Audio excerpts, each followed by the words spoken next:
Welcome to this explainer. Today, we're diving into the fascinating paradox of modern Christianity and exploring its incredibly diverse global tapestry. When we look at this faith today, it is definitely not a single, uniform institution.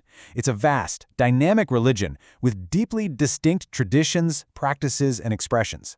And to truly grasp how it functions in our modern world, we really need to unpack exactly how and why these differences exist. Globally, the scale of this faith is massive, and it's actively growing. We're talking over 1.4 billion Catholics worldwide as of 2024, according to Vatican records. And remember, that's literally just one branch. We're seeing explosive demographic growth across parts of Africa, Asia, and Latin America right now, where the religion is expanding its footprint and taking on some really dynamic new forms.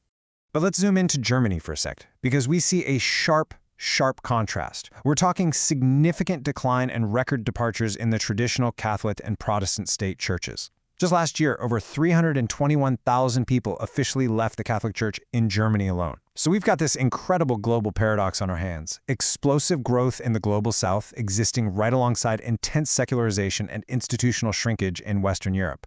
To make sense of this paradox, here is our roadmap for today. We'll be covering one faith, many churches, the historical big three, global movements, built theology, modern Germany, and finally, ecumenism. Let's jump right in. One faith, many churches, the historical roots of diversity. Because, listen, this confessional or denominational variety didn't just appear out of nowhere. Christian diversity isn't a modern invention at all. It's the result of historical, cultural, and political shifts that span an entire millennium. Back in 1054, the Great Schism formalized the massive split between the Eastern and Western churches. Then, fast forward to the 16th century, and the Reformation fundamentally redefined authority and grace, which gave birth to the Protestant branches. And jumping to the 20th century, we have the Pentecostal explosion, which completely shifted the focus to direct spiritual experience. These aren't just dry theological debates, they are deep cultural earthquakes that literally reshaped the world. Section 2. The historical Big Three: Catholic, Protestant, and Orthodox traditions. Let's break down these historical heavyweights to see how they differ in their core practices. Each tradition really anchors itself to distinct pillars. The Catholic tradition is globally unified with a highly visible hierarchical structure under the Pope, focusing deeply on the sacraments, especially the Eucharist. Now move over to the Protestant branch, born from the Reformation, and that authority shifts radically. It becomes all about the Bible, the preached word, and individual conscience, usually governed by regional synods instead of one global leader. And then we have the Orthodox tradition. Rooted in deep historical continuity, it focuses intensely on the mystery of the divine liturgy and uses icons as actual windows to the holy, governed collectively by synodal bishops. So it's the exact same foundational root, but expressed through entirely different systems of authority and focus. Section 3. Global movements and free churches. Dynamic shifts in the modern era. So, moving beyond those traditional three, the landscape is rapidly evolving thanks to massive global movements that prioritize personal experience over historical institutions. Free churches, or Freikirchen, represent a major shift toward deliberate, individual choice. They often form tight-knit, highly active community networks. You see, unlike traditional state churches where membership usually kicks off with infant baptism, free churches emphasize a conscious, voluntary decision to join up, which is usually followed by a believer's baptism. They're totally independent from the state, heavily reliant on voluntary donations instead of church taxes, and they deeply prioritize local community autonomy. Okay, we literally have to pause here because this next point is absolutely crucial.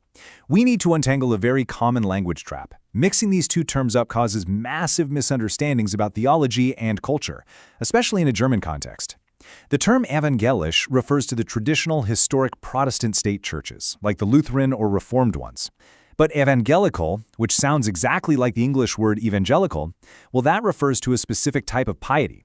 It focuses heavily on personal conversion, strict biblical adherence, and active mission. And you'll often find this inside those free churches we just talked about. And then, wow, we have the Pentecostal movement. Talk about spreading like wildfire.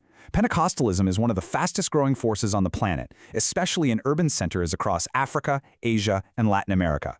This tradition is heavily focused on emotion, community, and the direct, immediate experience of the Holy Spirit in everyday life.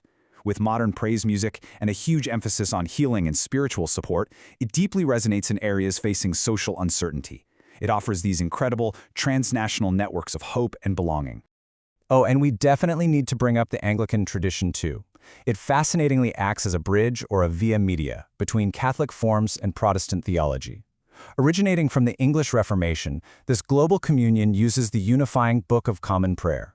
But because it spans so many incredibly diverse cultures around the globe, it's currently navigating some pretty complex internal debates over social and ethical issues. They are really striving to maintain unity despite vastly different regional perspectives. Section 4. Built Theology. Reading Spaces. Architecture as Belief. This is one of my absolute favorite concepts. You can literally read theological differences just by walking into a church room. Architecture isn't just decoration, right? It is physical theology. When you step into a traditional Catholic space, all the attention is pulled straight to the Eucharist at the altar and the tabernacle. It engages all your senses with visual symbols and statues of saints to emphasize continuity and sacramental grace. But walk into a stripped-back Protestant space, and the focus completely shifts. It elevates the pulpit and the physical Bible. And that simplicity? It's not a lack of art. It's a deliberate theological choice to remove distractions and focus entirely on the preached word and the grace of God. You see the exact same thing if we compare the East to modern movements. Step into an Orthodox space, and an iconostase, which is a wall of icons, visually separates the holy mystery of the altar from the congregation. It completely immerses you in this deeply mystical environment of incense and traditional chants. A free church, on the other hand, might just meet in a multi-purpose hall. You've got a stage, microphones, flexible seating. They actively remove those traditional barriers to emphasize modern, highly participatory, and accessible worship.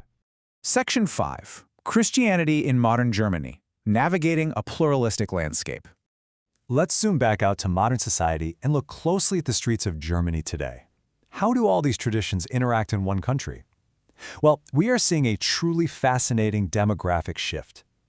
While secularization is actively shrinking traditional state churches through this big wave of departures, global migration is simultaneously injecting vibrant new life via Orthodox and Pentecostal communities. People moving from Eastern Europe, the Middle East, and Africa are bringing their faith traditions right along with them, and it is profoundly altering the religious makeup of local cities. This quote really hits the nail on the head. The crucial takeaway here is that tradition, distance, secularism, and new piety are all existing side by side in our cities right now. You just can't look at Germany in binary terms anymore. It's not just a Christian nation or a secular nation. It's a highly dynamic, pluralistic landscape where a historic cathedral, an international Pentecostal stage, and a completely secular mindset might all literally share the exact same street. Which brings us to Section 6, Ecumenism, Finding Common Ground. Unity in Diversity. So, with all these vastly diverse branches interacting locally, you might be wondering, how on earth did they coexist without constant conflict? The answer is ecumenism, or Ökumene in German. This is the practical, everyday effort to share spaces, conduct social work, and teach religious education respectfully. And it's incredibly important to note that ecumenism is not about forcing everyone to adopt the exact same beliefs or watering down theology. Not at all. It is the active, respectful search for cooperation and understanding while proudly maintaining those distinct historical identities.